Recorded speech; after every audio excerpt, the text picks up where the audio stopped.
Бұл жерде жүкті болу ықтималдығы өте төмен 1-2% құрайды. Осы кезде жігіттер үшін өте шанс, бұл фертильный фаза деп аталады.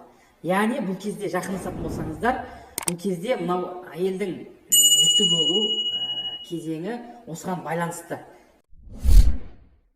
Қайырлы күн достар, сіздермен мен Олжас Иманғалиұлы, уролог-андролог дәрігері.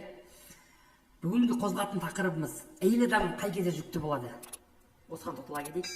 Өйткені қазіргі кезде ерлі-зайыптылардың арасында, оның ішінде ерлер үйленгеннен кейін әйелінің тезірек жүкті болғанын қалайды. Әрине, әйел адам қалса да, еркектерде біз еркектер шыдамсыз болғандықтан, қай кезде тезірек жүкті болуын қалағандықтан, біз оның қай кезде жүкті болатынын біле бермейміз. Соған байланысты, мынау үйленген ер азаматтардың құлағына алтын сырға, мынау әйел адамның организмі өте күрделі құбылыс болғандықтан, бұны да ескеру керек, жігіттер. Мынау әйел адамда болатын фолликул, овуляцияны ескеру керек. Овуляция дегеніміз жалпы не? Соған тоқтала кетейік. Овуляция дегеніміз мынау әйел адам организмінде, аналық безінде фолликуланың пісіп жетілу кезеңінен фолликуланың жарылу кезінде аналық клетканың шығуын осы овуляция деп айтамыз.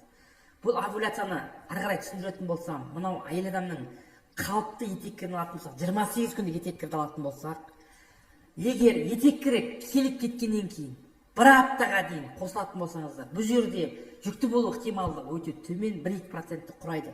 Өйткені әлі фолликула жарылмағандықтан бұл жерде жүкті болуы өте төмен процент, даже болмайды десек болады. Екінші, циклдың ортасы 14-ші күні, яғни етеккір келіп кеткеннен кейін 14 күннен кейін овуляция жарылады. Осы кезде жігіттер үшін өте шанс. Бұл кезде жақындасатын болсаңыздар, баланың болуы ықтималдығы өте жоғары, 60-80% құрайды. Бұл фертильный фаза деп аталады. Яғни бұл кезде жақындасатын болсаңыздар, бұл кезде мынау әйелдің жүкті болу кезеңі осыған байланысты.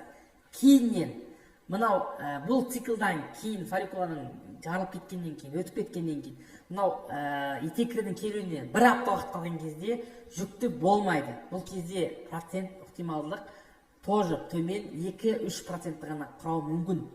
Соған байланысты қай кезде жақындасу керек? Енді бүгінгі видеодан сіздерге мағлұмат толық түсінікті деп ойлаймын. Өйткені сіздерге қысқаша ғана түсіндіріп кеттім. Бүгінгі видео ұнаған болса, астына лайк басуды ұмытпаңыздар жігіттер. Әрқашан сіздермен пайдалы кеңестермен, пайдалы видеолармен бөлісіп отыратын боламыз. Ой пікірлеріңізді жазып, біздің каналға тіркелуді ұмытпаңыздар. Сау саламатта болыңыздар.